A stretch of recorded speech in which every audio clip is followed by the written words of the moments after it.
Now, the United States has invested heavily in Pakistan's president, Pervez Musharraf, ever since he became an ally in the U.S. fight against Al-Qaeda. But his standing in Washington may be diminished after he stood down as army chief last year, and with opinion polls suggesting a strong opposition vote in Monday's election. Tom Ackerman reports. George Bush and Pervez Musharraf forged their ties after September 11, 2001, when the U.S. bluntly told Pakistan's leader he must either be with America or against it in the fight against Al-Qaeda. Since then, the official U.S. position on Musharraf has been unequivocal. President Musharraf has been an indispensable ally in the global war on terrorism. That view, though, may soon be changing. After the elections, we are going to have at least 3 personalities who will really matter in terms of decision-making regarding counterterrorism. And that is the Prime Minister, the Chief of Army Staff, and Mr. Musharraf. So his indispensability will really be an open question. Musharraf is not critical to Pakistan-US relations. He's in fact a beneficiary of Pakistan-US relations. And that's the problem, say Musharraf's political opponents. The only reason Musharraf is in power today is because he's being propped up by the U.S.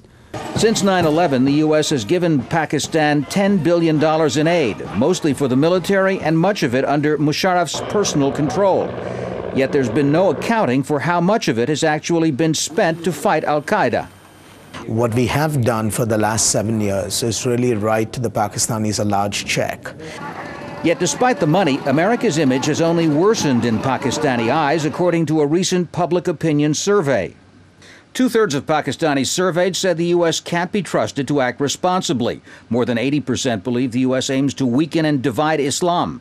Only a quarter see any benefits to cooperating with the U.S., and over 70% call the U.S. military presence in the region a threat to Pakistan. Relations have been steadily cooling since the Cold War, when Pakistan was regarded as a firm ally, only to be hit by U.S. sanctions and a weapons embargo after Pakistan became a nuclear power in 1990.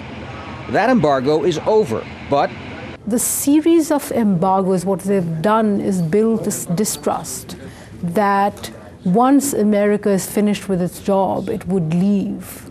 That remains at all levels of the military and the society.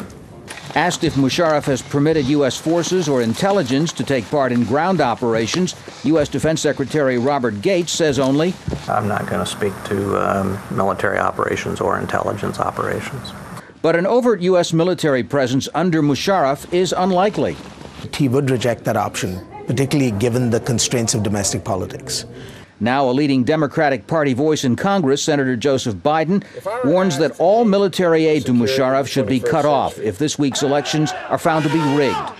And if his party takes the White House, Pakistan and the U.S. could be seeing a further parting of the ways. Tom Ackerman, Al Jazeera, Washington.